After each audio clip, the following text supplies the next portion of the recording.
કોળી સમાજના હૃદય સમ્રાટ અને ગુજરાત કોળી સેનાના યુવા પ્રમુખ એવા દિવ્યેશભાઈ સોલંકી નવનીતભાઈ બાલદિયાની બગદાણા ખાતે ખબર અંતર પૂછવા જવાના હોય વાતાવરણ ગરમાયું હતું।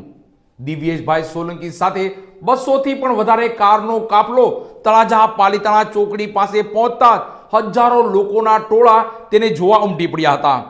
દિવ્યેશભાઈ સોલંકી સાથે કોળી સમાજના આગેવાનો, કોળી સેનાના કાર્યકરો, કોળી સેનાના હોદ્દેદારો અને રાજકીય આગેવાનો અને ભાવનગર જિલ્લાના કોળી સમાજના લોકો મોટી સંખ્યામાં તેની સાથે જોડાયા હતા।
બગદાણામાં કોળી સમાજના યુવાન નવનીતભાઈ બાલદિયા પર હુમલાને લઈ સમગ્ર ગુજરાતભરમાં ચર્ચાનો વિષય બન્યો છે અને આ બનાવને લઈ કોળી સમાજમાં ભારે આક્રોશ સાથે રોષની લાગણી વ્યાપી જવા પામી છે।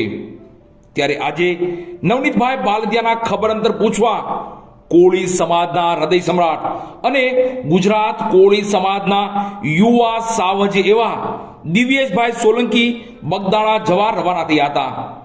તળાજા પહોંચતા જ કોળી સમાજનું સામ્રાજ્ય છવાયું હોય તેવો માહોલ સર્જાયો હતો। આજે તારીખ 10/1/2026 ને શનિવારના રોજ ગુજરાત સરકારના મંત્રીશ્રી અને કોળી સમાજના હૃદય સમ્રાટ પુરુષોત્તમભાઈ સોલંકીના પુત્ર દિવ્યેશભાઈ સોલંકી નવનીતભાઈ બાલદિયાની તબિયત પૂછવા આવવાના હોય સૌરાષ્ટ્ર પંથકનો માહોલ ગરમાયો હતો। તળાજા પાલીતાણા ચોકડીએ દિવ્યેશભાઈ સોલંકી તથા તેમના સમર્થનનો કાફલો પહોંચતા જ અલૌકિક વાતાવરણ સર્જાયું હતું અને દિવ્યેશભાઈ સોલંકીને જોવા અને તેમના કાફલાને નિહાળવા રીતસરના લોકો કલાકો સુધી ઊભા રહ્યા હતા।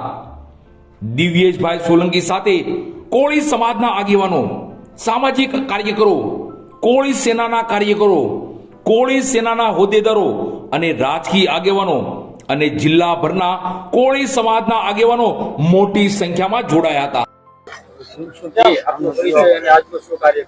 મારું નામ જયંતિભાઈ બાબુભાઈ બામણિયા, તાલુકો મહુવા, ગામ નેસવડ। જે બગદાણા નવનીતભાઈને જે કાંઈ ગુંડા તત્વો દ્વારા જે કાંઈ માર મારવામાં આવ્યો છે તેના અનુસંધાને આજે આપણા કોળી સમાજના હૃદય સમ્રાટ એવા પુરુષોત્તમભાઈ સોલંકીના પુત્ર શ્રી દિવ્યેશભાઈ ત્યારે ભાવનગરથી બગદાણા ખબર અંતર પૂછવા આવી રહ્યા ત્યારે અમે મહુવા તાલુકાની લગભગ ઓછામાં ઓછી 80 થી 90 ગાડી અને તળાજાની 25 થી 30 ગાડી, એમ ભાવનગરનો કાફલો 100 ગાડી સાથે દિવ્યેશભાઈ ત્યારે નીકળી રહ્યા છે. અમે બધા એમની રાહ જોઈને તળાજા રાહ જોઈ રહ્યા છીએ. અમે હમણાં જ થોડી વારમાં દિવ્યેશભાઈનો 150 ગાડીનો કાફલો સાથે હમણાં થાય અને અમે બધા જ બગદાણા નવનીતભાઈના ખબર અંતર પૂછવા માટે જઈ રહ્યા છીએ.